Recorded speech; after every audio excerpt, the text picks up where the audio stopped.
Say that again, he snapped. Mafia boss broke a bottle over the biker mocking the disabled girl. The smell of stale coffee and old grease was the official perfume of Dusty Joe's diner, and Lena Moretti had stopped noticing it months ago.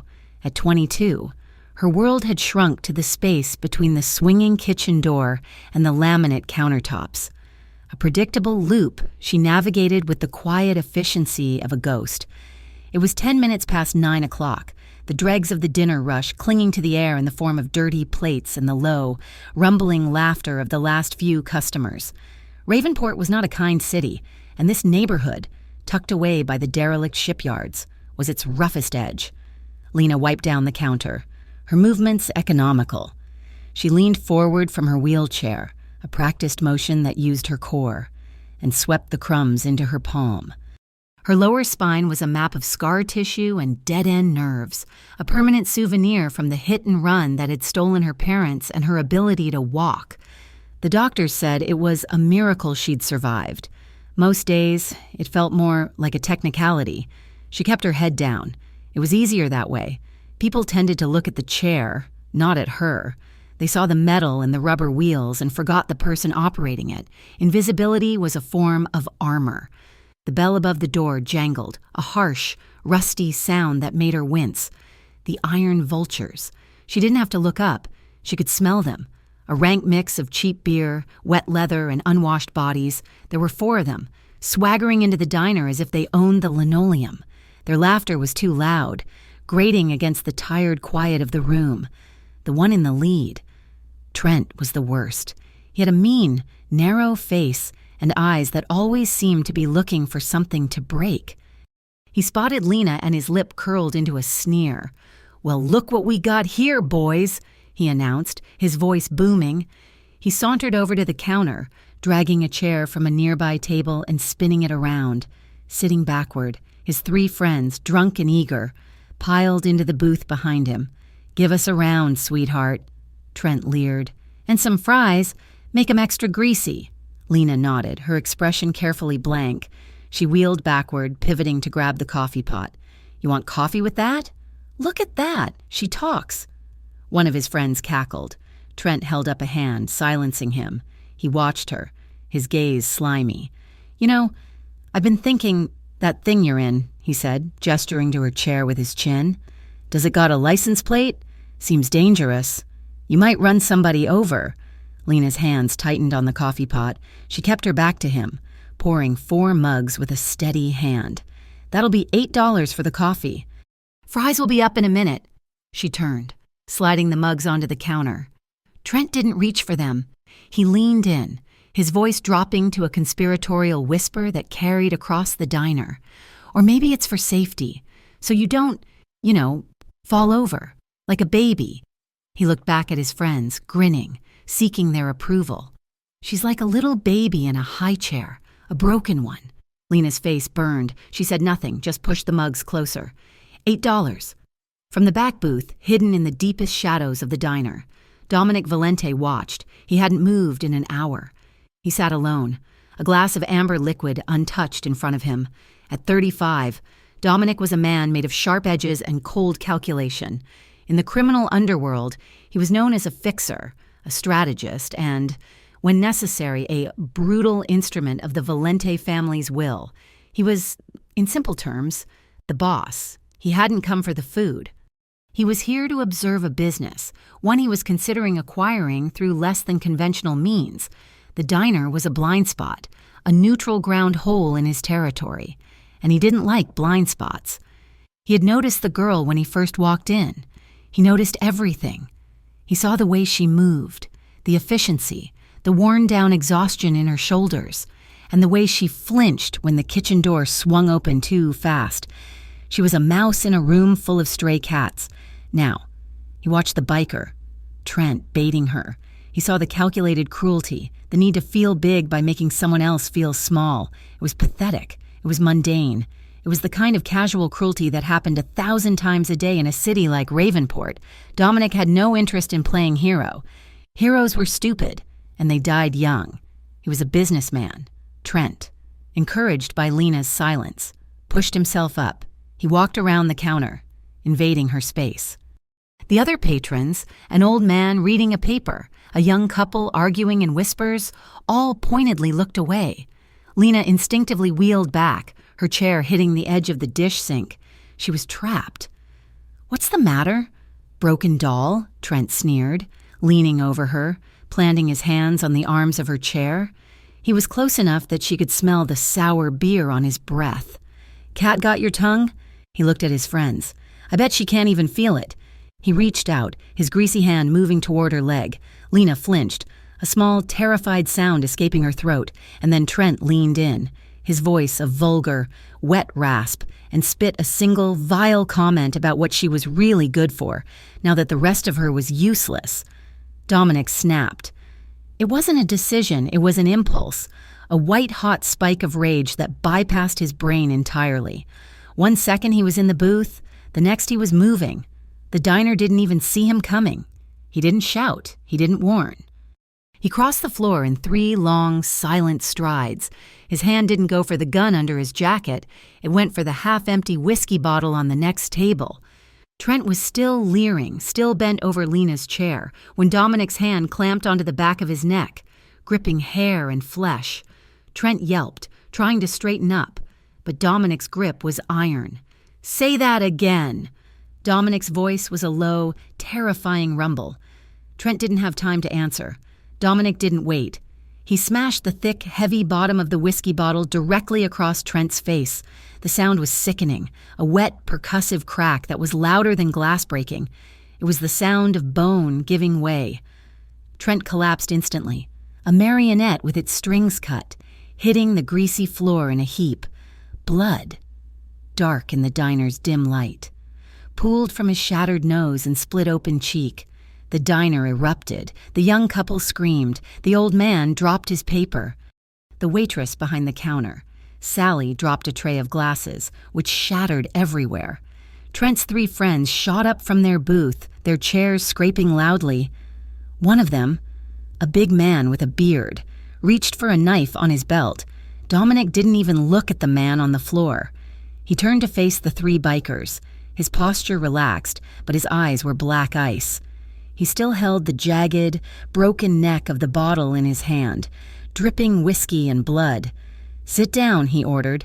The man with the knife hesitated, his eyes flickering from Dominic to his bleeding friend on the floor. "I said," Dominic repeated, taking 1 step toward them. "Sit down, or you're next." There was no question in his voice. It wasn't a threat. It was a statement of fact. He was a wolf, and they were 3 startled deer. They knew it. He knew it. Slowly. The man's hand moved away from his knife. The 3 of them, cowed and suddenly sober, sank back into the booth. They backed off, for now. Dominic turned away from them, his dismissal complete. He dropped the broken bottle onto a table, the sound of it landing making Sally jump. He pulled a thick wad of cash from the inside pocket of his tailored jacket, peeled off several $100 bills, and tossed them onto the main counter. "This is for the damage," he said to Sally, who was trembling. "And for her trouble. Call an ambulance for your trash." He looked at Lena. She was frozen, her hands gripping the wheels of her chair, her knuckles white, her eyes were wide, staring at the blood spreading on the floor. She was shaking so hard her teeth were chattering.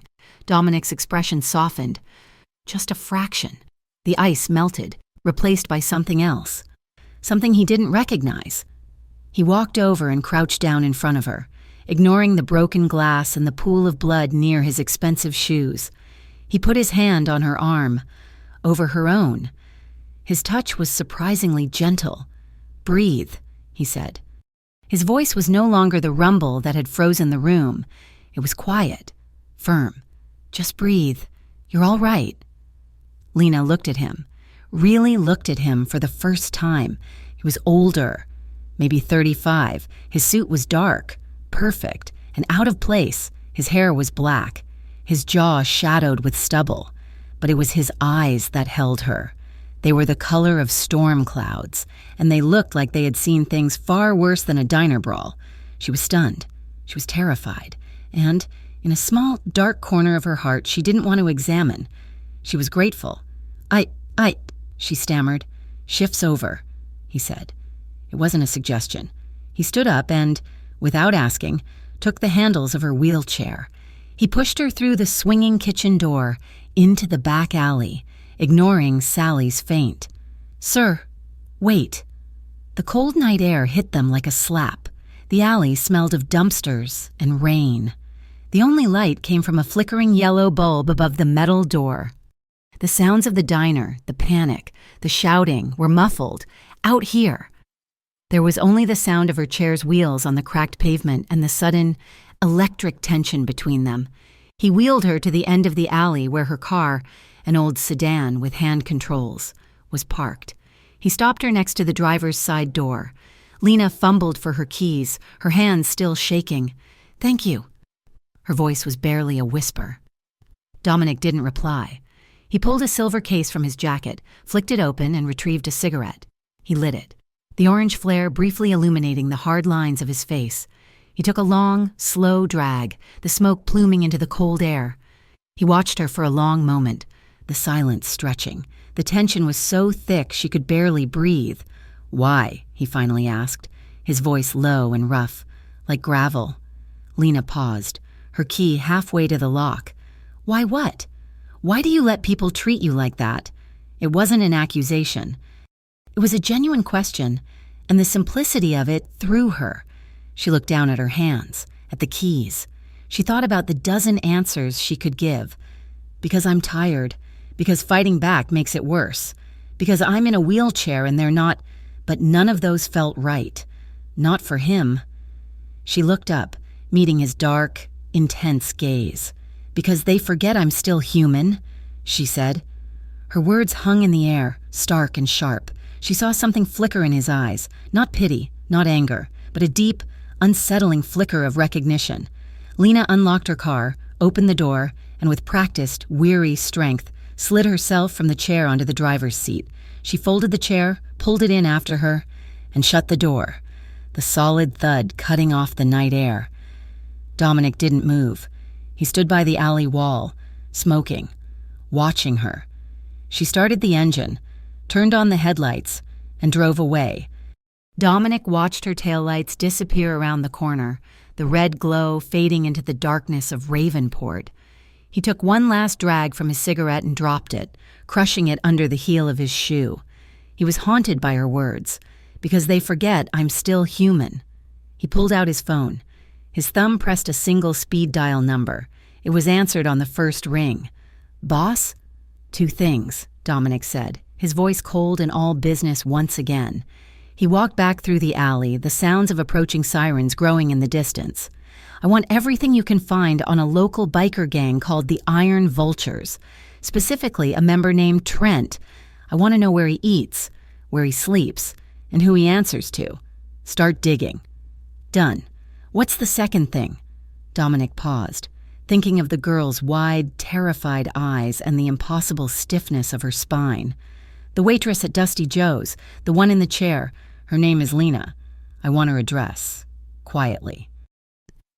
He hung up before his consigliere could ask why. That night, Lena didn't sleep. She sat in her small, clean apartment, the locks bolted, listening to the city sounds below.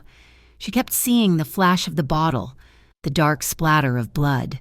But when she finally did drift off, just before dawn, she didn't dream of Trent, or the fear, or the crash that had taken her life apart.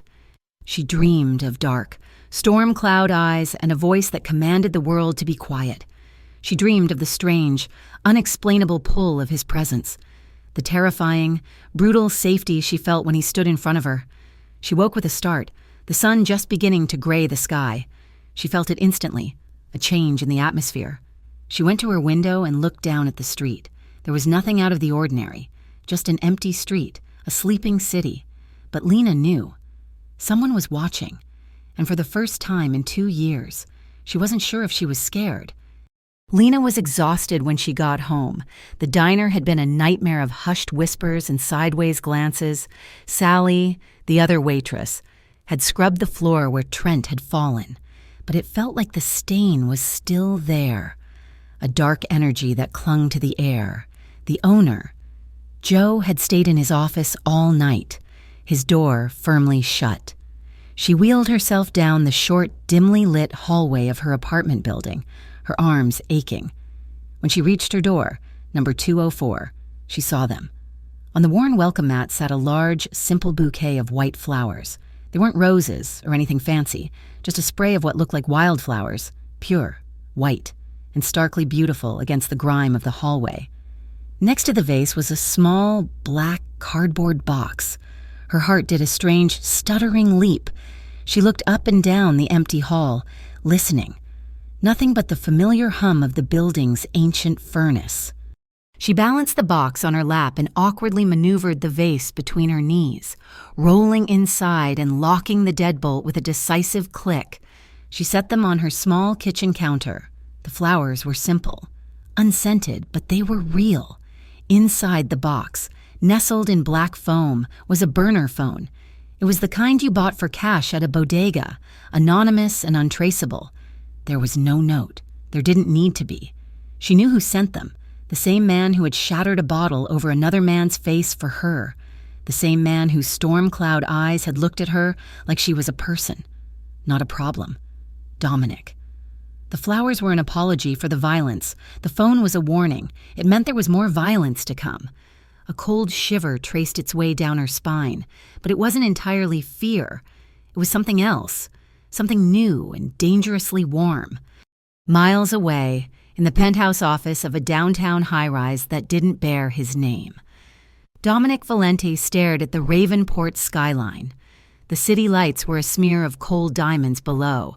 It's a complication. Dominic, a civilian. Antonio Tony Greco, Dominic's consigliere, stood by the mahogany desk. Tony was a man of 60, with silver hair and a mind like a steel trap. He had served Dominic's father, and now he served Dominic. He was the only man alive who could question him without fear. "She's a complication," Tony repeated, his voice calm, reasonable. "The vultures are animals, but they are predictable animals. You humiliated one of their pack leaders in public. They will retaliate. Not at you. Not at first. They will go for the weakness." "She is not a weakness," Dominic said, his voice quiet. He hadn't turned from the window. "She is, if you make her one." Tony sighed, polishing his glasses on a silk handkerchief. "You broke a bottle over a 2-bit punk in a grease pit. That's not strategy. That's emotion. It's messy. People are talking. They're wondering if you're losing your edge, if this girl is clouding your judgment." Dominic finally turned. His eyes were flat, devoid of the fire they'd held in the diner. This was the man who ran the Valente organization. Cold, precise, and lethal. "My judgment is fine. Tony, the vultures are a symptom of a larger problem. They're running errands for Mason Varela. And they're getting bold. They're pushing his garbage onto my streets. I was going to have to clean house anyway. Trent just gave me a reason to start early." Tony raised an eyebrow. "And the girl? The flowers? The phone? Was that also strategy?" Dominic's jaw tightened. He walked to his desk, pouring 2 fingers of whiskey into a heavy crystal glass. "The girl is a loose end. I'm tying it off." "By giving her a direct line to you?" Tony pressed, his tone gentle. "Dominic, this isn't like you. You don't get involved.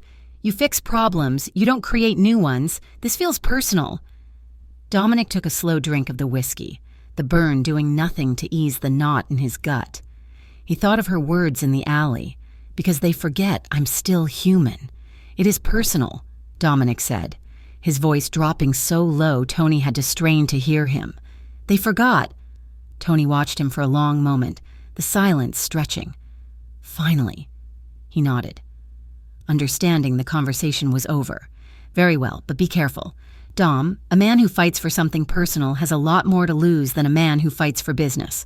The retaliation came, just as Tony had predicted, but it wasn't aimed at Dominic, and it wasn't aimed at Lena directly. 2 days after the incident, a pair of iron vultures, not Trent, walked into Dusty Joe's during the lunch rush. They didn't order anything. They just sat in a booth, their leather vests proclaiming their allegiance, and stared. They stared at the customers. They stared at Sally, and they stared at Joe, the owner, Through the glass window of his office, customers left, their food half-eaten. By 1 o'clock, the diner was empty. They came back at dinner. The next day, they parked their motorcycles on the sidewalk right in front of the door, blocking the entrance. Joe called the cops. The cops took 2 hours to show up and, upon seeing the vultures, gave them a polite warning to move their bikes. The vultures laughed and stayed. By Thursday, Joe's suppliers were suddenly canceling his deliveries, his meat guy, his produce guy, even the linen company. All of them. An unfortunate string of bad luck. On Friday, Lena wheeled into work to find Joe waiting for her by the door, his face a sickly gray. "Lena, kid, I can't," he stammered, twisting a dirty rag in his hands. "You're a good girl. You work hard. But I got a business to run. I got a family. They said if you're still on the payroll by tonight, they're going to burn the place down. With me in it." Lena's heart sank. It wasn't fair. It wasn't her fault. But she knew Joe wasn't a bad man. He was just a scared one. "I understand. Joe," she said, her voice small, "I'll get my things." She was gathering her spare apron from her locker in the back when the diner's front bell jangled. It was only 4:30, too early for the dinner rush. She heard Joe make a small, terrified sound. She wheeled herself out of the kitchen. Dominic Valente was standing just inside the door, blotting the rain from his face with a white handkerchief. He wore a dark gray suit that probably cost more than her car. He looked completely out of place, a panther in a dog kennel. The two vultures who had been nursing a single cup of coffee for an hour froze. Their smug expressions vanished, replaced by a sudden, primal fear. They hadn't seen him enter. Dominic didn't look at them. He didn't even look at Lena. His gaze was fixed on Joe. "A problem?" Dominic asked, his voice a polite, soft query that was more threatening than a shout. No, sir. No problem here," Joe stuttered, wiping his sweaty palms on his apron. Dominic smiled. It was a cold, thin expression that didn't reach his eyes. "Good." He walked over to the two bikers. They tensed, one of them unconsciously reaching under the table. "Don't," Dominic advised softly. The biker's hand reappeared, pale and empty. Dominic leaned in, placing his palms flat on their table. He spoke in a voice so low, Lena couldn't hear the words, only the menacing cadence. He spoke for perhaps 10 seconds. Then he straightened up. The two bikers stood so fast they nearly knocked their table over. They threw a few dollars down and practically ran out of the diner, their faces pale. They didn't even look back. Dominic turned to Joe. "Your suppliers will call you in the morning.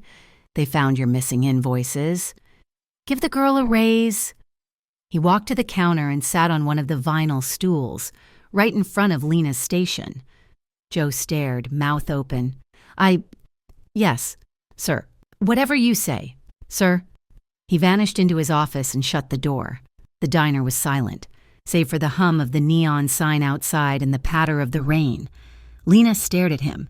He had just saved her job, dismantled a threat, and taken control of her entire life in the span of 30 seconds. He looked at her, and the coldness in his eyes evaporated. It was just him, the man from the alley. "Coffee," he said. "Black." Her hands were shaking, but she poured the mug. She set it in front of him.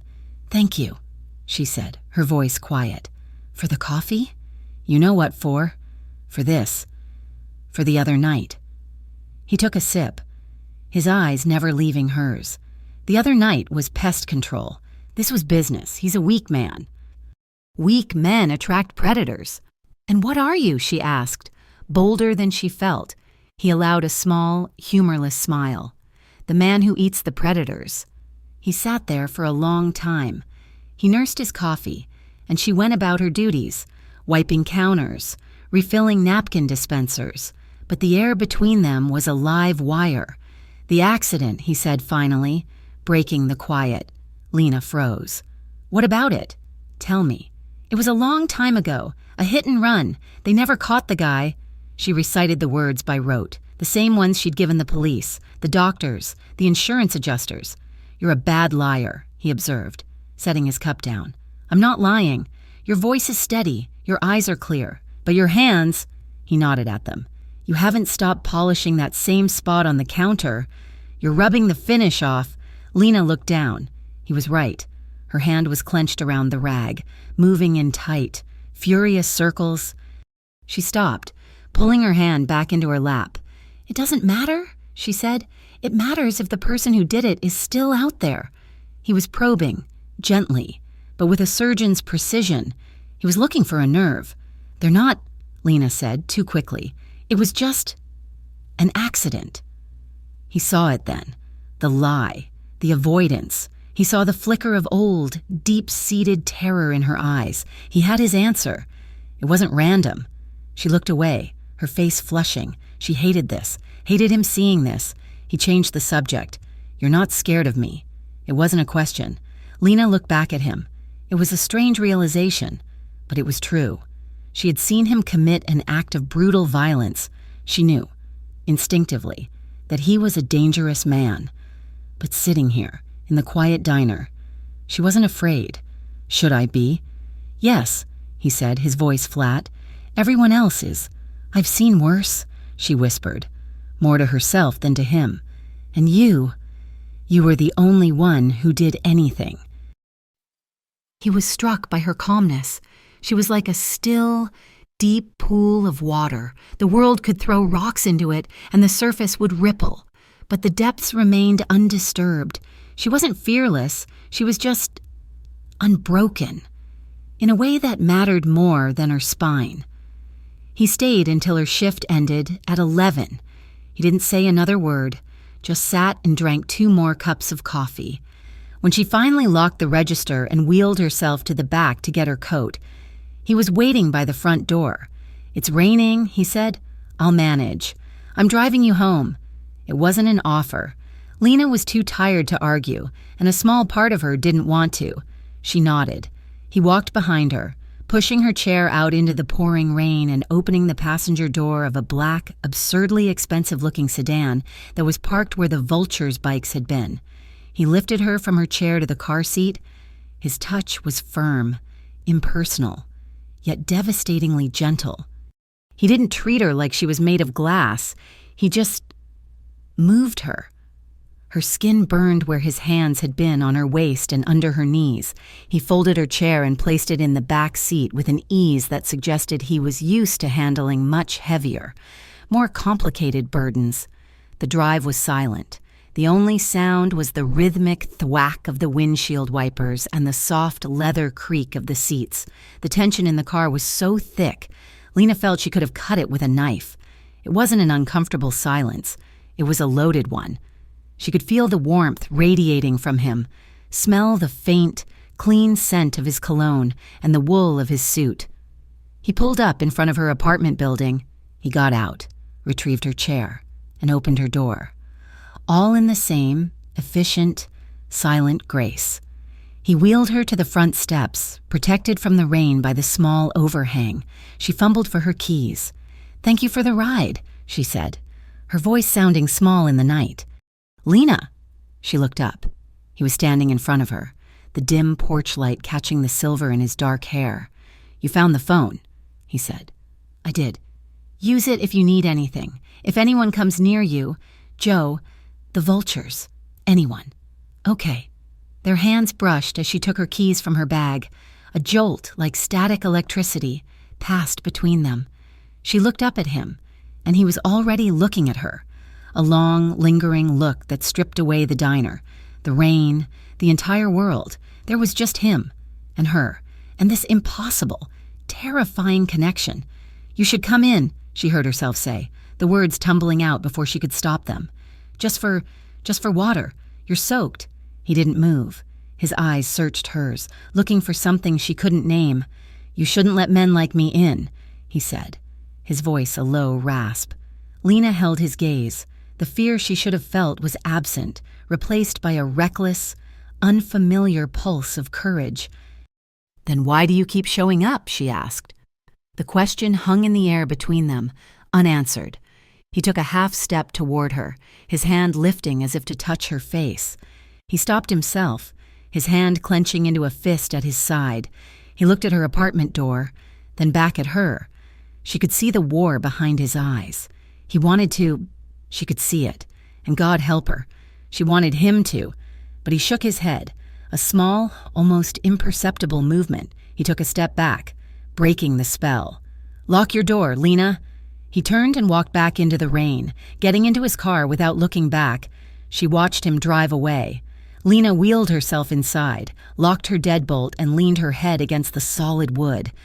Her entire body was thrumming, her heart pounding a heavy, frantic rhythm against her ribs. He hadn't come in, but they both wished he had. The report landed on Dominic's desk with a soft, heavy thud. Tony hadn't emailed it. This was the kind of information that was never digitized. It was typed, sourced, and bound in a simple black folder. "You were right," Tony said, his voice quiet. He stood by the window, giving Dominic the illusion of privacy. It wasn't random. Dominic opened the folder. He didn't need to read the whole thing. The summary on the first page was a punch to the gut. Lena's accident. 2 years, 1 month and 14 days ago. It had not been a hit and run. It had been a message. Her father, Angelo Moretti, had been a city clerk in the permits department. A straight arrow in a crooked city, a rival cartel, the one run by the Varela family, had been trying to push through permits for a new processing front disguised as a chemical import business. Angelo Moretti had blocked them. He had resisted their bribes. He had ignored their threats. So they had sent a final message, using a truck to run his car off the road. They had meant to kill them all. Angelo and his wife died instantly. Lena, sitting in the back, had been the only survivor. The Varela family had been clumsy then, just starting to move into Ravenport. They'd covered their tracks, but poorly. The case went cold, buried by a few bought-off cops. Dominic closed the folder, his knuckles white. This changed everything. She wasn't just a civilian he'd stumbled upon. She was a victim of his world, a victim of his rivals. The debt wasn't random. It was owed. "The vultures," Dominic said, his voice dangerously level. Tony nodded, turning from the window. "As we thought, they're Varela's new street crew. Trent, the one you put in the hospital, was their main enforcer. Trent is still in the hospital," Dominic said. "He's in a medically induced coma. He's not a threat, but his absence is," Tony countered. "The vultures are disorganized without him, which makes them unpredictable.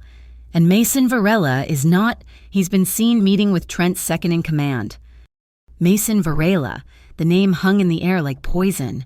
He was the Varela family's fixer, their answer to Dominic. Where Dominic was cold strategy, Mason was hot, chaotic violence.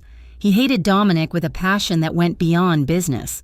It was a rivalry born in the juvenile detention centers they'd both grown up in. "They're pushing drugs for Varela, getting bold," Tony finished.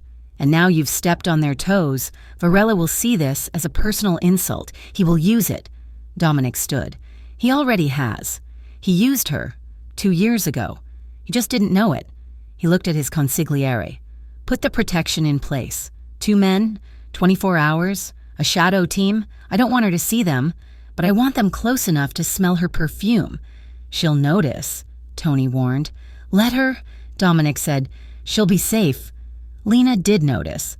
It wasn't obvious at first. It was a feeling more than anything. The black sedan parked 2 blocks down from the diner, always in the same spot, always with one man in the driver's seat. The man at the bus stop across from her apartment building, the one who never seemed to get on a bus. The way cars seemed to give her space on the drive home, as if a silent bubble were protecting her beat-up sedan. At first, she thought she was being paranoid. She thought it was the vultures, but this didn't feel like the vultures. There was no menace, no leering, no attempt to intimidate. It was just presence. A silent, constant, professional presence. It was Dominic. She didn't know how she knew, but she did. He was an invisible fortress, and he had put his walls around her a week ago. The thought would have terrified her. Now, as she wheeled herself out of the diner after her shift, the sight of the familiar dark car at the end of the street didn't make her feel scared. It made her feel, for the first time in 2 years, something dangerously close to safe. He didn't come to the diner for 4 nights. The threats had stopped. Joe was almost comically polite. Sally gave her the best tips. The vultures were ghosts. The diner was quiet. Too quiet. She missed him. She hated herself for it. She missed the tension, the silent way he watched her, the feeling that she was, for one moment, the most important thing in a very dangerous man's world. On the 5th night, he was there. He wasn't at the counter. He was in the back booth, the one shrouded in shadows, as if he had never left. He was just watching her. Her heart kicked against her ribs, a frantic bird in a cage. She worked her shift, her movements quick, her nerves humming. Every time she turned, she felt his eyes on her. When the diner was empty and she was wiping down the counter for the last time, he stood. He didn't drive her home. He followed her. His black sedan stayed exactly 3 car lengths behind her the entire way. A silent guardian. When she parked and got her chair out, he pulled up across the street. He got out, the car's engine humming, and simply stood, watching her. He made sure she was safe. She wheeled herself to the front door of her building, and she stopped. She turned and looked at him. He was a silhouette against his headlights. She made a decision. She didn't wave. She just waited. After a long moment, he put out the cigarette he'd just lit and crossed the street. He stopped a few feet from her. "You're safe. Lena, go inside." "I know," she said, "Tea, because of you." She held his gaze. "The tea is still hot in the diner pot. I brought a thermos. I thought you might be cold. Out here." It was a clumsy, fragile invitation. Dominic looked at her, at the thermos clutched in her lap, and he saw the lie. He also saw the truth behind it. She wasn't offering him tea. She was offering him entry. "Lena," he began, his voice rough. "Please," she whispered. "I'm tired of being alone. And I'm tired of being scared of everything except you. And I don't understand it." He looked at her for a full minute, the war inside him visible on his face. Then, he nodded once. He held the door for her. Her apartment was small, but it was immaculate. It was a space built for one. Every counter lowered, every shelf within reach. It was a testament to her resilience. And it was full of her, the scent of lavender and old books. "I only have chamomile," she said, wheeling into her small kitchen. "That's fine." He stood in the middle of her living room, feeling like a bull in a china shop. His suit felt too expensive, his presence too violent for this quiet, gentle space. His eyes scanned the room, taking in everything. He saw the photographs. They were on a shelf by the small, unused fireplace. Lena, a younger Lena, maybe 17 or 18. She was on her feet. She was laughing, her arms thrown around a man with a kind face, her father. Another picture showed her in a blue dress, poised on one foot, her arms in a perfect, graceful arch. Next to the photos, in a dusty, open wooden box, was a pair of pink ballet shoes, the ribbons frayed, the toes worn through. He walked over, drawn to them. He touched the hard, blocked toe of one shoe. "You danced," he said. It wasn't a question. Lena stopped, the kettle in her hand.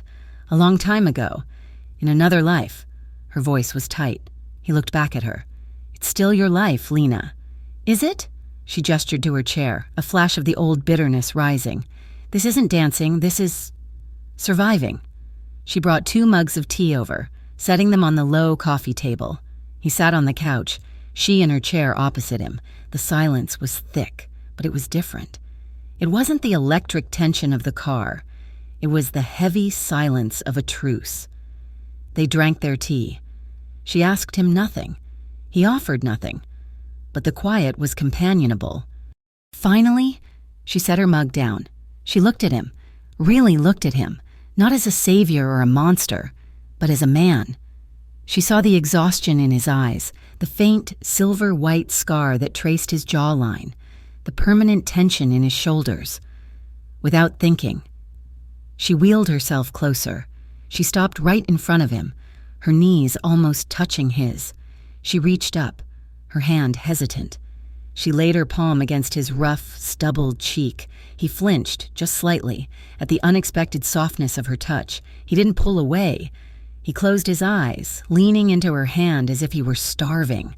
You look like you've been at war your whole life," she whispered, her thumb tracing the scar on his jaw.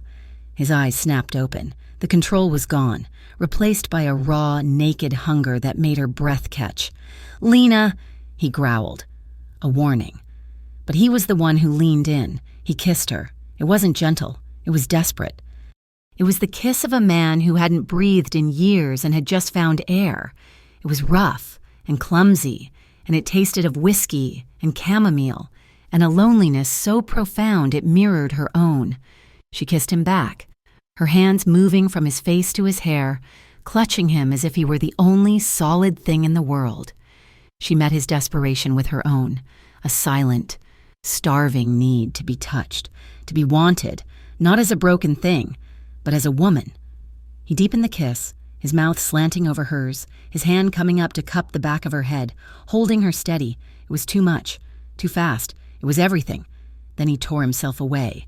He pulled back, his chest heaving, his eyes wide with a kind of panic. He looked at her mouth, red and swollen from his, at the dazed, wanting look in her eyes. He looked like he had just broken something priceless. "I can't," he choked out, standing up, backing away. "Lena, I am not the man you think I am. I'm the man you should be running from." Lena watched him, her heart pounding. She could see the self-loathing in his eyes, the disgust. He was going to leave. He was going to walk out that door, and she would be alone again, in the quiet, in the cold. "Don't stop," she breathed, her voice shaking but firm. He froze. "Don't stop," she said again, louder this time, "unless you mean to disappear. Because if you walk out that door, Dominic, don't you ever come back. I can't survive being saved by you, and then being left by you. I can't." He stared at her, caught in the raw, terrifying honesty of her words. She'd just given him an ultimatum. She was not the fragile, broken doll Trent had seen. She was steel. He walked back to her, his movements slow, deliberate. He knelt in front of her chair, so his eyes were level with hers. "I will ruin you," he whispered, a final, desperate warning. "I'm already ruined," she whispered back. "Just put me back together." He didn't kiss her again. Instead, he slid one arm under her knees and the other around her back, and he lifted her. He lifted her from the cold metal of her chair, and he held her against his chest. She was impossibly light, yet she was the heaviest thing he had ever held. She wrapped her arms around his neck, burying her face in the crook of his shoulder, breathing in the scent of him. He carried her the 2 steps to the couch and laid her down gently. He stood over her, a dark shadow, and for a second she was afraid, but he just took off his jacket, folding it neatly, and then his suit vest. He unbuttoned his cuffs, rolling up his sleeves, his eyes never leaving hers. He wasn't a monster. He was a man, terrified of his own desires. He lay down on the couch next to her, his body long and hard, pressing her back into the cushions. It was a tight fit. It was perfect. He didn't touch her. Not at first. He just looked at her. "The night of the accident," she whispered, needing him to know. My legs. There was so much pain. And then, nothing, just cold. I've been cold ever since." Dominic's jaw tightened. He reached out, his hand hovering, before he gently, so gently, rested his palm on her hip. His hand was so warm. "I know," he said. He kissed her again, and this time, there was no desperation. It was a slow, deep exploration. It was a question and an answer. He kissed her forehead, her eyelids, the scar on her temple. His hands began to move, but not in the way she'd expected. He wasn't trying to undress her. He was learning her. His fingers traced the line of her collarbone, the delicate bones in her hand. She did the same. Her hands were shy, then bold. She unbuttoned his shirt, not for passion, but for access. She needed to know him. Her fingers found the puckered, raised scar high on his right shoulder. A bullet wound, he hissed. A sharp intake of breath, but he didn't stop her. She traced it, her touch reverent. "This is you," she whispered. His hand slid under the back of her shirt, finding the waistband of her jeans. His fingers moved up her back, over the smooth skin, until they found it, the long, ropey, surgical scar that ran the length of her lower spine. She tensed, a full-body flinch, expecting disgust, but his touch was not one of disgust, it was one of awe. He memorized her. His thumb traced the ridge of damaged tissue, the map of her pain. He didn't recoil, he just held her, his palm flat against her scar, as if he could pour his own heat, his own strength, directly into her. And this, he breathed against her neck, is you. It wasn't about pleasure. It was about pain. It was about two broken people finding the edges of their wounds and realizing they fit together. Every breath was earned. Every touch was a confession. They lay tangled together, his hands memorizing her scars, her hands memorizing his, until the lines blurred and they were no longer two separate, broken things, but one whole. She fell asleep first, her head on his chest, the steady, strong beat of his heart a lullaby she had never known she needed. Dominic stayed awake, listening to the sounds of her small apartment, his arm protectively around her, a feeling so foreign and so right it terrified him. He finally drifted off, his defenses down for the first time in 15 years. The peace lasted for 3 hours. It was shattered by the harsh, digital buzz of a phone. Dominic was awake instantly, the killer in him surfacing before the man. He sat up, dislodging Lena, who woke with a startled cry. "It's okay," he said, his voice a low growl. "It's me." He grabbed his jacket, pulling the burner phone from his pocket. The screen was a harsh, white glare in the dark room. It was a text message, a picture message. His blood went cold. It was a photo of the front of Dusty Joe's diner. The windows were shattered, the front door was splintered, hanging off one hinge. Someone had spray-painted a single, dripping message on the wall. A new text came in. Just words. "She's not untouchable." The retaliation was not a negotiation. It was a statement, written in fire and blood. Within 3 hours of the message appearing on the diner's wall, Dominic's men moved. They didn't hit the Vulture's known bars or strip clubs.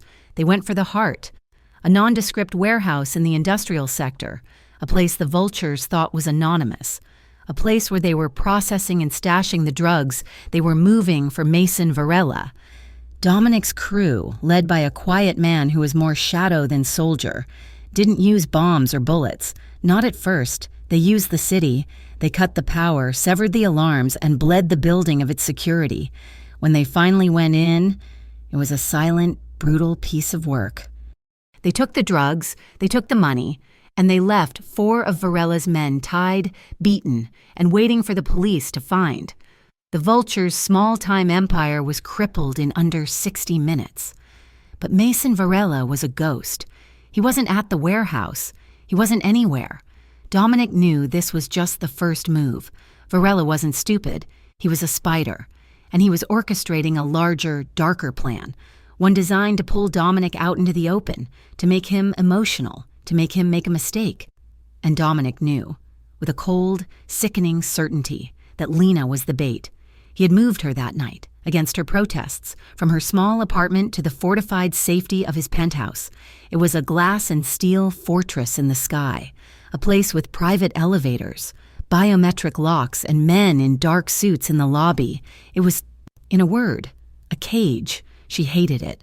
"You cannot go back to that diner, Lena. It's not safe." He was standing by the floor-to-ceiling windows, the city lights a galaxy at his feet. He hadn't slept in 2 days. "Joe is rebuilding," Lena said, her voice quiet but unyielding. She sat in her chair near the unlit fireplace, her hands gripping the wheels. "He's patching the windows. He's reopening tomorrow. I'm going—" Dominic turned, and the fury he'd been holding back was visible. It was a cold, sharp-edged thing. "No, you are not. Did you not see what they did? They are targeting you to get to me. You will stay here, where I can protect you."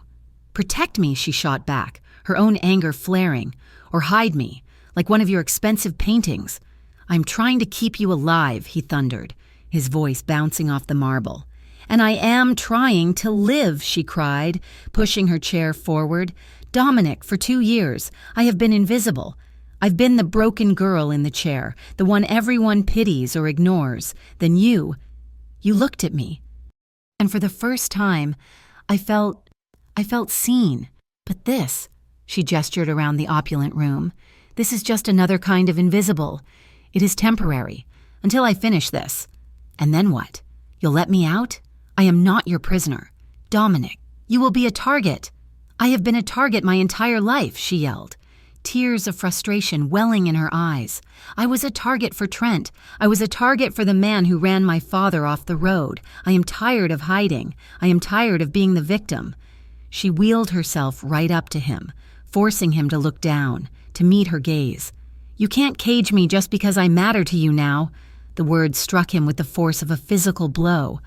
All the anger, the raw, protective instinct that was suffocating him, drained away, replaced by a sudden, stark realization. He saw it. He finally, truly, saw her. She wasn't weak. She wasn't fragile. She was a survivor, forged in a fire that would have incinerated most people. Her spine might be damaged, but her will was made of pure, unadulterated steel.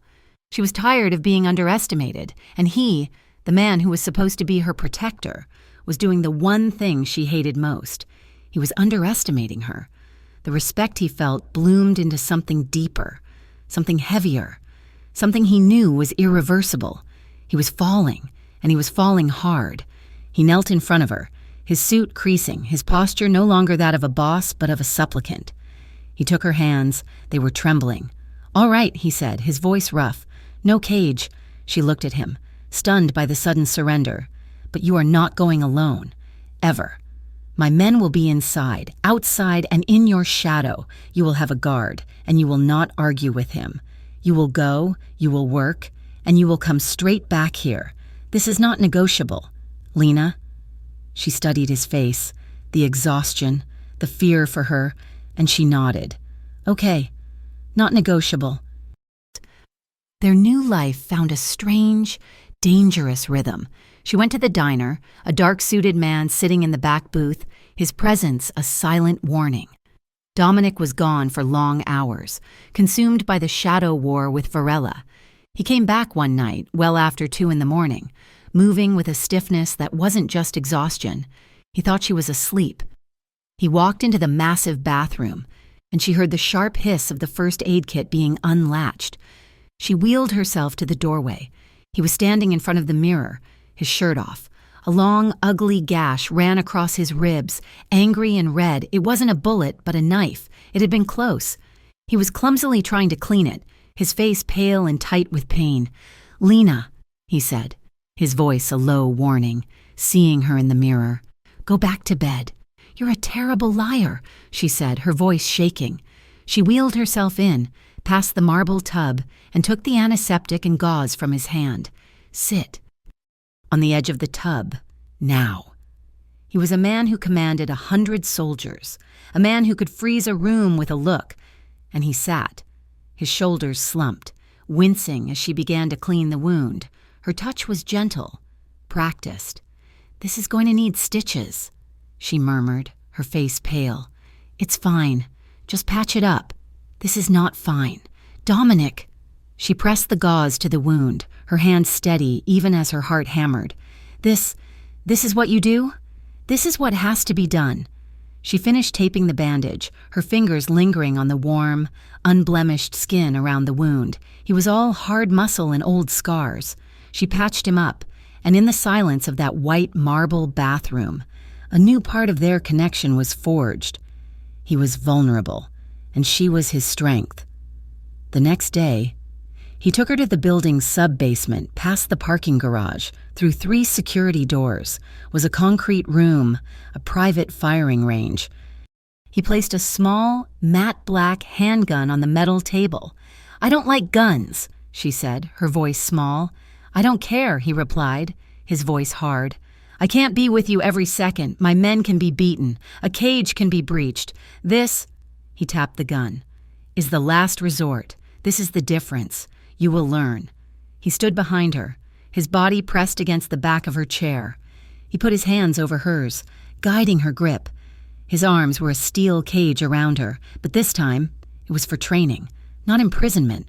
"You feel that?" he whispered in her ear, his breath warm. "That's the weight. Respect it. Plant your feet, even if you can't feel them. All your strength comes from your core, your arms. You're not weak. Lena, you're an anchor." He taught her how to hold it, how to aim, how to control her breathing. He taught her how to shoot. The first shot was deafening, the recoil rattling her, but she did it, and again. Their connection, their dangerous, bloody partnership was growing. The world outside the penthouse, however, was not impressed. "She's a liability. Dominic." Tony Greco was not happy. They sat in a steam room, the only place in the city they could be sure they weren't being recorded. "She is not," Dominic said, his voice a low rumble in the thick, hot air. "The old men, the commissione, they are concerned." Tony pressed. "They see you. You've gone to war with Varela. This is good, it's business. But they hear it's over a girl, a civilian, a damaged one." Dominic's eyes snapped open. The heat in the room was nothing compared to the ice in his gaze. "Be careful, Antonio. I'm only telling you what they say. They are afraid this war will spill over, that Varela will use it as an excuse to hit them. They are warning you. End it. Get rid of the girl. Finish the war, but don't risk the entire family for one piece of sentiment." Dominic stood, wrapping a towel around his waist. "Lena is not sentiment. She is mine. She is what Varela took from. He started this 2 years ago when he put her in that chair. I am just finishing it.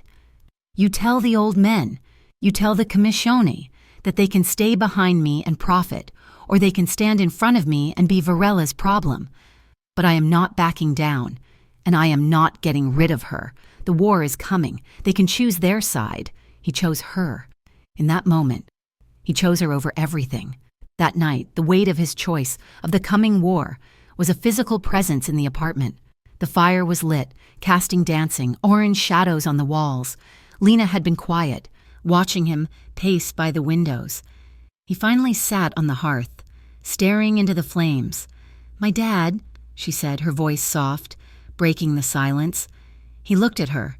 "He was a good man," she said, her hands twisting in her lap.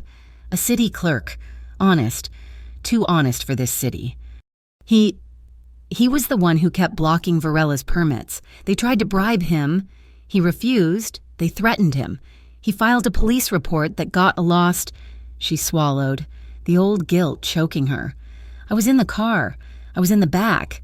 I was arguing with him about some stupid high school party. I was so angry. I told him I hated him, and then the truck. It came out of nowhere." Her voice broke. "He died standing up to them. My mother died next to him, and I feel responsible. If I hadn't been distracting him, maybe he would have seen it. He died for being a good man, and I hated him for it in his last moment." Dominic moved, crossing the space and kneeling by her chair. He said nothing. He just waited. "He died for doing the right thing," she whispered, tears streaming down her face. "And I'm in love with a man who does the wrong things." Dominic's face was a mask of stone, but his eyes were raw. He took her hand, lacing his fingers with hers. "When I was 15, he said, his voice a harsh rasp. "I was in a juvenile detention center. I wasn't strong, I wasn't big. I was just a stupid kid who got caught stealing. And in that place, the weak, their food, the guards, the other boys, the things they did." He stared into the fire, seeing a darkness she could only imagine. I learned that being good gets you buried. Being right gets you killed. The only thing that matters is power. The only way to stop being the monster's victim is to become the monster. I learned how to use fear. I learned how to be the man in the room that no one would dare touch. I became this." He looked back at her, his soul bared. "You feel responsible for your father's goodness. I feel responsible for all of this. He was the man I should have been, and I am the man he would have hated. No," she whispered, her hand moving to his face. "He would have understood. You're not a monster. You're a survivor." their trauma, their guilt, their pain. It bound them tighter than any promise. It was a perfect, terrible fit. Lena leaned forward, pulling him closer. I don't want to be saved anymore. Dominic, I'm tired of being saved. She kissed him. A kiss that was not about passion, but about acceptance. A kiss that said, I see your darkness, and I am not afraid. She began to unbutton her shirt, her eyes never leaving his. He watched her, his breath caught in his throat. She wasn't seducing him, she was claiming him. She pushed the shirt off her shoulders, letting it fall. She wore a simple, functional bra. She was beautiful. He put his hand on her shoulder, his thumb brushing her collarbone. Lena. No more saving, she whispered, her voice husky. She pulled his head down, her lips brushing his ear. Just stay. That broke him. The last wall, the last defense. He kissed her. A deep, bruising kiss that was all the words he couldn't say. It was a promise. It was a confession. He lifted her from the chair, just as he had before, but this time it was different. There was no hesitation. He carried her not to the bed, but to the thick rug in front of the fireplace. He laid her down, the firelight playing over her skin, over the long, terrible scar on her back. He shed his own shirt, revealing the map of his own violent life. He lay beside her, his hand tracing her scar, his lips following the path. You are not broken, he murmured against her skin. Neither are you. She breathed. Their coming together was not a collision. It was a merging. It was the heat of the fire, the shadows of the room, the scent of her skin, the taste of his. It was a slow, deliberate, and desperate act. It was about possession and surrender. His hands, his mouth. They memorized every inch of her, not just the skin, but the soul beneath. She held him, pulling him in, anchoring him, showing him that he was not the monster. He was just her man. Later, tangled in the blankets she had pulled from the couch, her head on his chest, the fire dying to embers, they lay in the quiet. He held her, his promise solidifying from a desperate hope into a cold, hard plan. I'm going to end this, he said into the darkness, his voice a vow. I'm going to end the threat, not just the vultures. Him, Mason. He kissed the top of her head. I'm not just avenging you. Lena, I'm avenging your father. He had declared war, and this time, it wasn't for business. It was for blood. The trap was set. It was a classic misdirection, a page from an old playbook that Dominic hoped Mason Varela's ego would be too big to see through. The bait was a man named Councilman Davies, a spineless politician who had been on Varela's payroll for a year. Dominic's men had fed Davies a story. A new shipment was being moved at an old Valenti warehouse by the docks, and Dominic was going to be there personally to oversee it, paying Davies his cut. It was a lie. The warehouse would be staffed with Dominic's men, waiting for a fight that was never meant to be the main event. The real objective was to pull Varela's focus, to make him overplay his hand, but Dominic was a man of layers, and he knew Varela was, too. He couldn't risk Lena. The penthouse, with its glass walls, felt too exposed, too symbolic. He moved her to a safe house, a nondescript, steel-reinforced apartment on the city's north side, a building the Valenti family had owned for 30 years. It was anonymous. It was solid. He left her with one guard, his most trusted soldier, Marco, a man who had been with him since the beginning, a man who had taken a bullet for him. You will be safe here, Dominic had promised her. His hands framing her face, he looked exhausted, the war already taking its toll. Marco will be outside your door. I will be back before the sun comes up. This ends tonight. Lena had nodded, her face pale but resolute. Be careful, she'd whispered. Now, she was alone in the quiet, sterile apartment.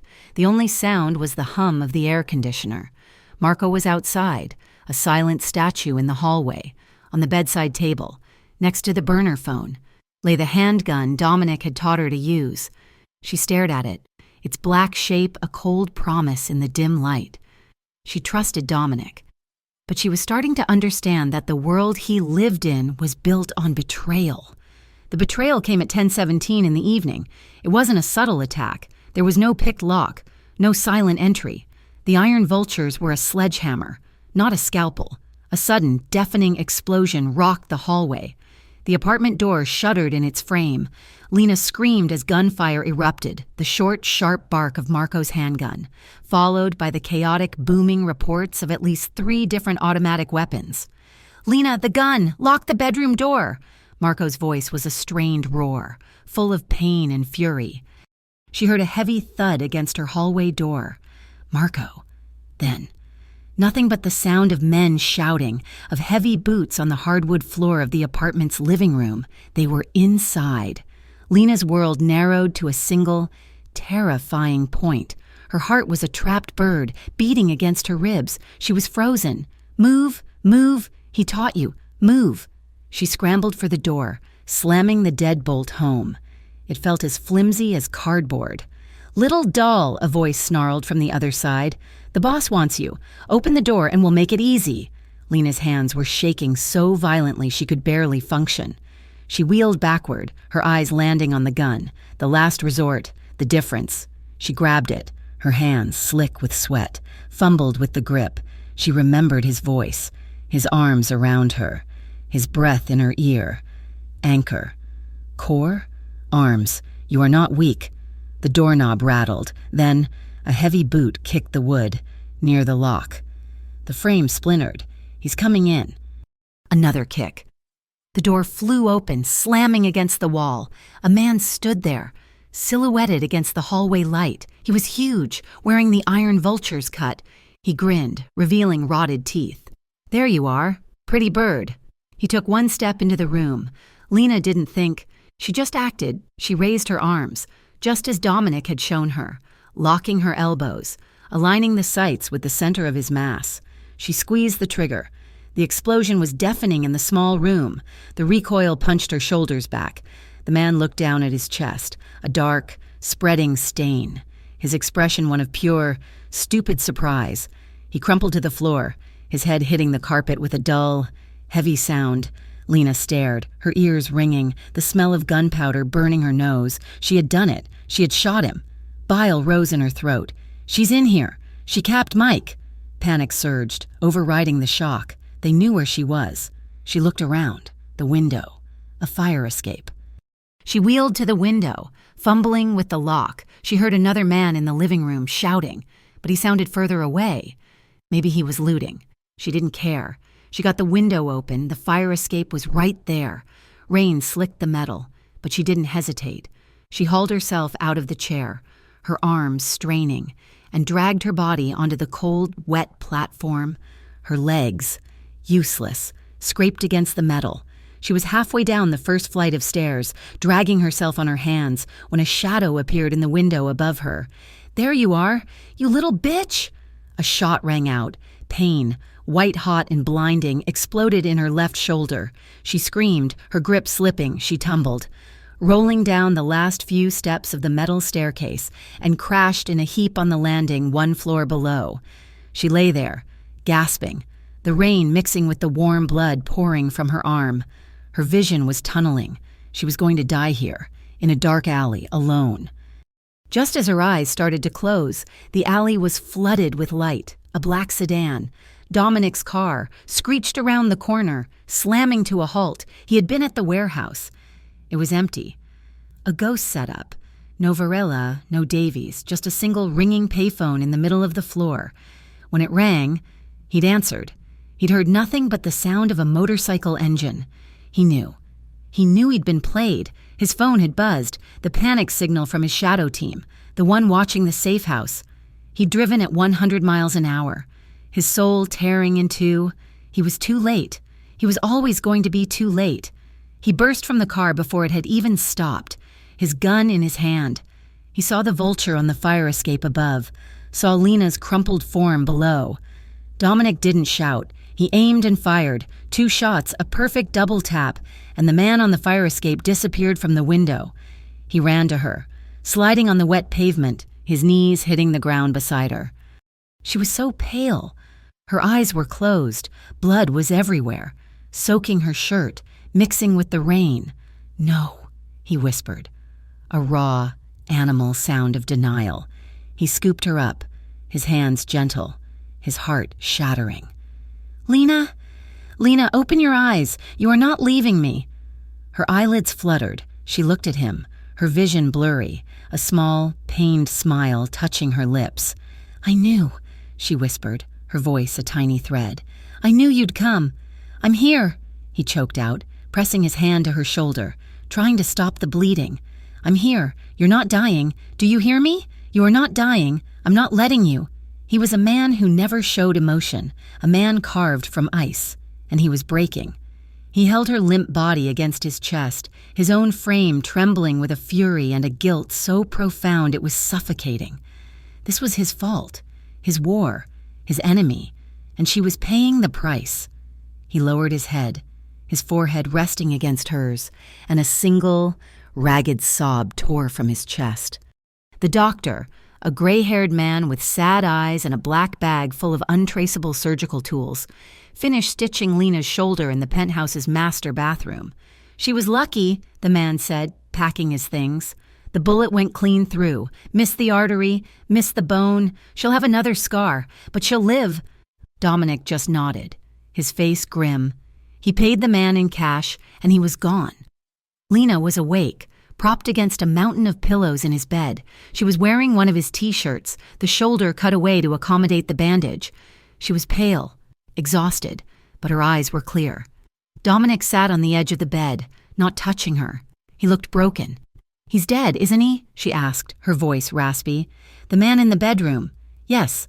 And Marco? Dominic's jaw tightened. He'll live. They got him in the vest. He's with the doctor now. He paused.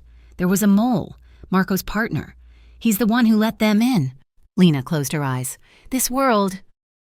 Lena, he said, his voice raw. He finally looked at her, his eyes pleading.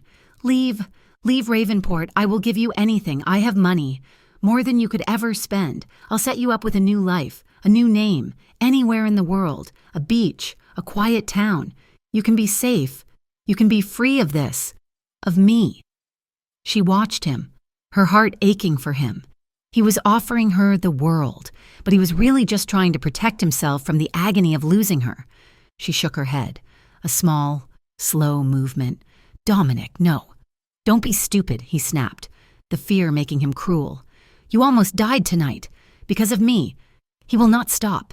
Lena, Varela will not stop until one of us is dead, and he will use you to get to me every single time.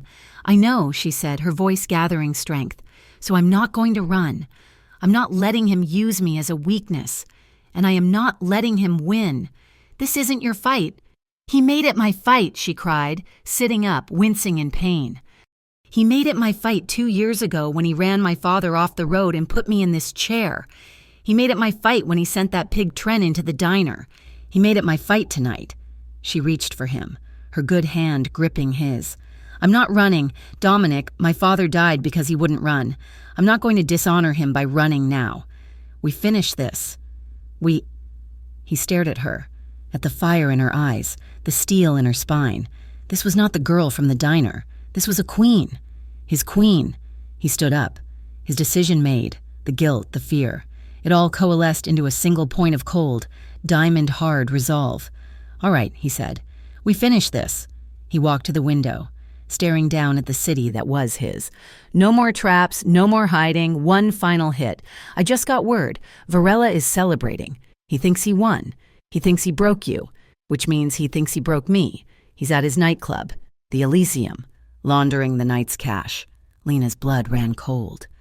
You're going now? I'm ending this. For your father. For you.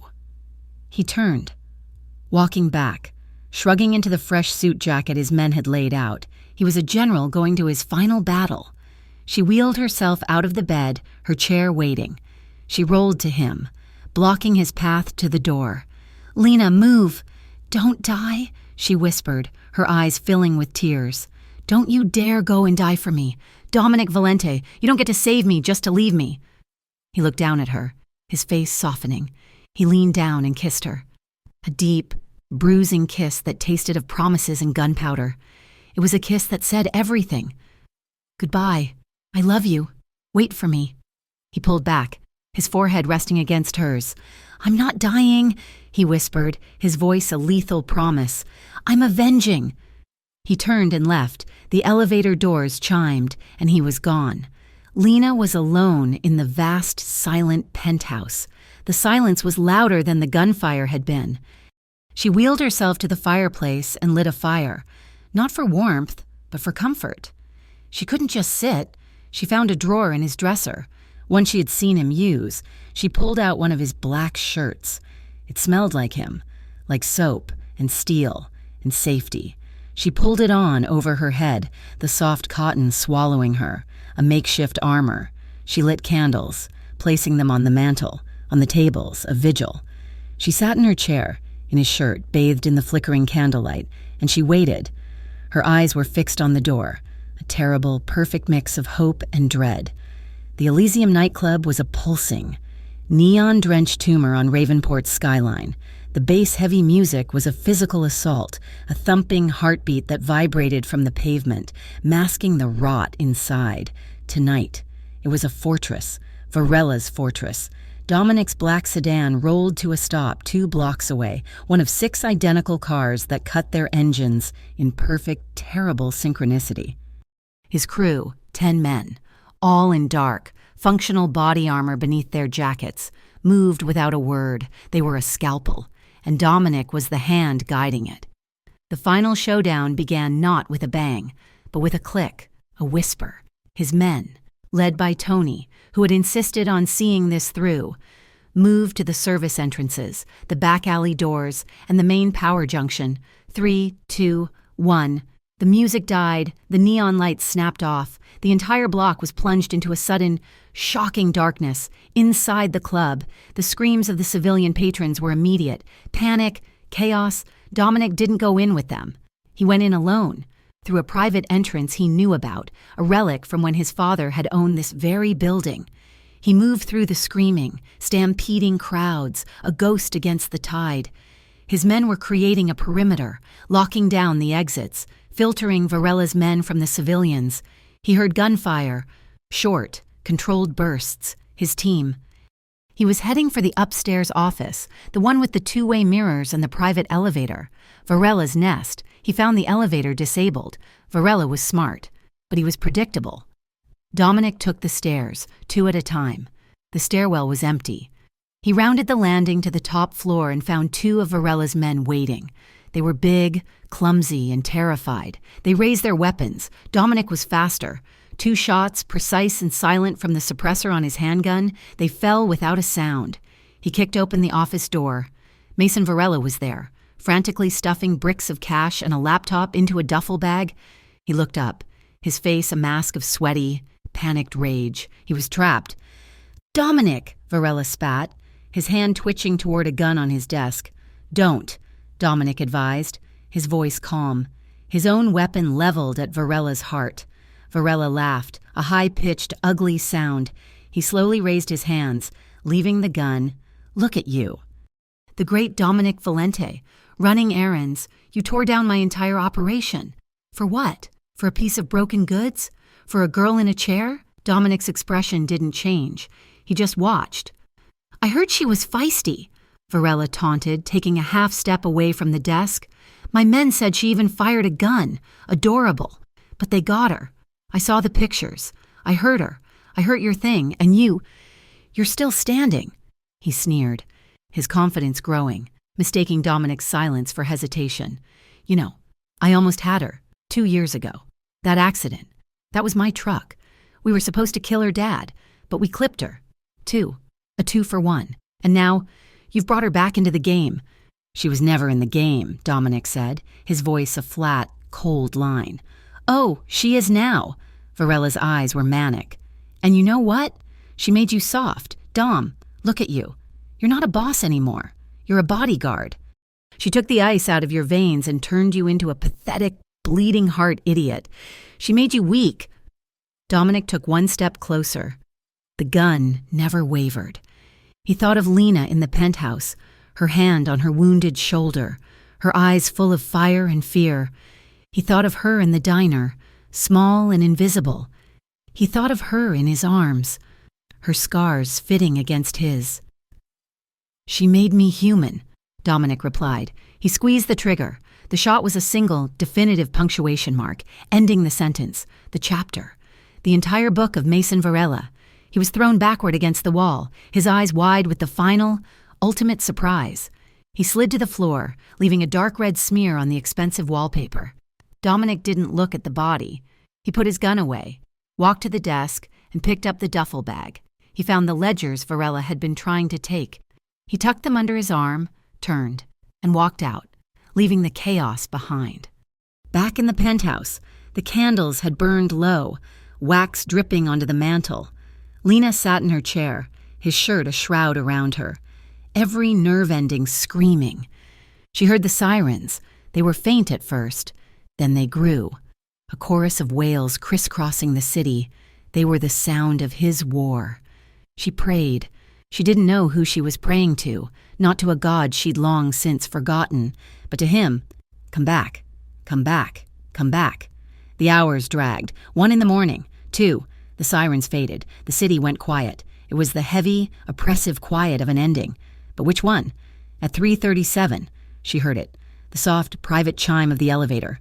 She wheeled herself to the foyer, her heart a drum. She was shaking so hard she could barely push the wheels. The doors slid open. He was there. He was alive. He was a mess. His suit was torn and stained. There was a fresh, bloody gash over his right eye, and his left hand was wrapped in a blood-soaked handkerchief. He was exhausted. His shoulders slumped with a bone-deep weariness she had never seen. He looked like a man who had walked through hell and carried its weight back with him. He looked up and saw her. His face, hard and bloodied, crumbled. The ledgers and the bag dropped from his hands, hitting the marble floor with a dull thud. Lena didn't say a word. She couldn't. A sob, a raw, wrenching sound of pure, unadulterated relief tore from her throat. The tears she had been holding back for hours, for weeks, for her entire life, finally broke free. She covered her face, her body shaking with the force of her weeping. Dominic staggered forward, his legs barely holding him, and he didn't stop until he reached her. He fell to his knees in front of her chair, a king surrendering his crown. He buried his face in her lap, his arms wrapping around her waist, holding on to her as if she were the only thing keeping him from drifting away. "It's done," he whispered, his voice broken, muffled by the fabric of her jeans. "He's gone. It's over," she sobbed, her hands tangling in his hair, holding his head to her, staining his dark hair with her tears. He was real. He was warm. He was alive. She wept for the blood. She wept for the fear. She wept for the simple, violent, beautiful fact that he had come back to her. They woke in the morning to sunlight streaming through the windows, a thing that felt almost indecent after the darkness. They were in his bed, tangled together, fully clothed, save for his ruined jacket. Her head was on his chest, his arm, the one that wasn't injured, a heavy, protective weight around her. The silence was new. It wasn't the silence of waiting, it was the silence of after. "I spoke to Tony," Dominic said, his voice a low rasp against her ear.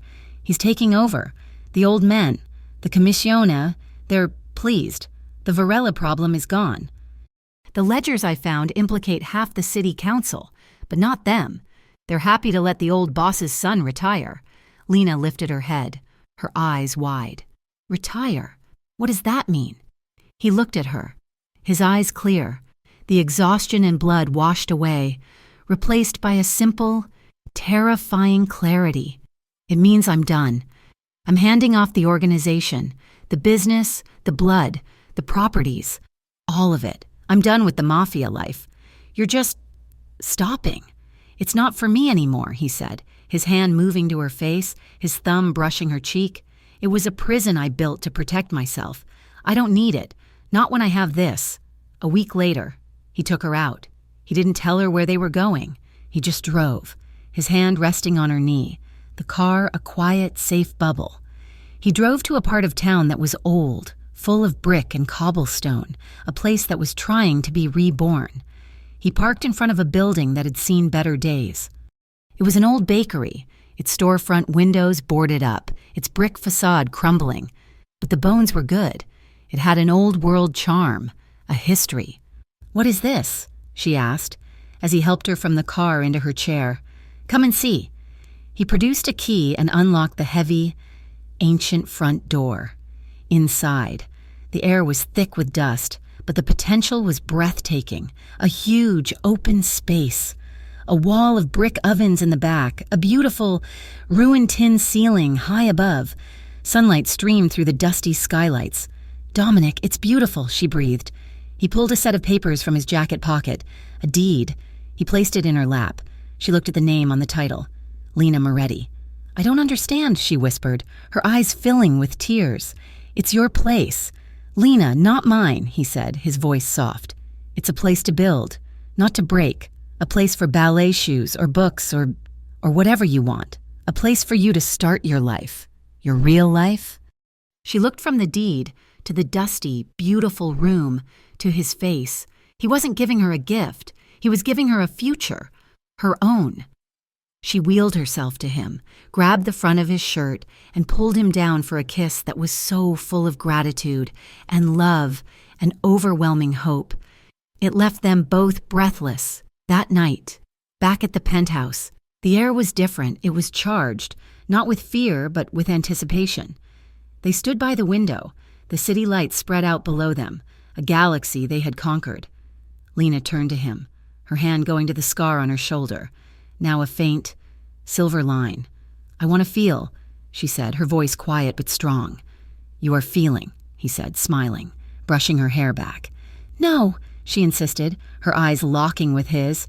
"I want to feel everything, every part of my life, the parts I thought were dead, the parts I was afraid of. I want to feel it all again, with you." His smile faded, replaced by a deep, smoldering understanding. The air grew thick, electric. He leaned in, his lips brushing her ear. "Then let me make you remember how."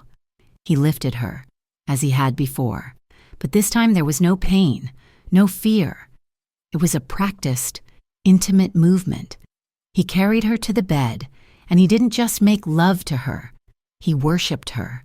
He set about, with a slow, patient, reverent hand, to reclaim every inch of her skin, every nerve that had been silent, every part of her that fear had tried to steal. It was not the desperate, pained coupling of their past. It was a new beginning. It was a promise, made with hands and mouths and breath, that from now on there would be no more shadows. Only this, only them. The diner was rebuilt. It was clean. The light was brighter. Joe had put in a new jukebox, and the smell of old grease was gone, replaced by the scent of fresh coffee. It was 3 months later. Lena stood at the counter, polishing a glass. Then she walked, her steps slow, hesitant, but her own.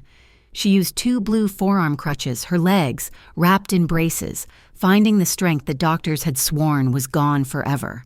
It was a miracle of will, of stubbornness, of a woman who refused to be underestimated. Her shift ended. She walked out the front door, the setting sun warming her face. He was there. He was always there. He was waiting in the parking lot, leaning against a car that wasn't black or bulletproof, but a simple, dark blue. He wasn't in a suit. He was wearing jeans and a dark sweater. He was just a man, her man. He smiled as she approached, his eyes full of a quiet, profound love that still made her breath catch. "Ready?" he asked. "Ready," she said. He opened the car door for her, and before she got in, he took her hand. "One more thing," he said. He reached into his pocket and pulled out a small, black, velvet box. "I never believed in protection," she thought, her voice, in her own head, clear and strong, as he opened the box to reveal a simple, perfect diamond. "I thought it was a cage. Then he showed me what it feels like to be someone worth fighting for. Thank you so much for listening to our story. We would be thrilled to know where in the world you are listening from, so please drop a comment and let us know. If you enjoyed this, be sure to subscribe to Mafia Romance Stories for more. We love hearing your thoughts, so please share them with us in English.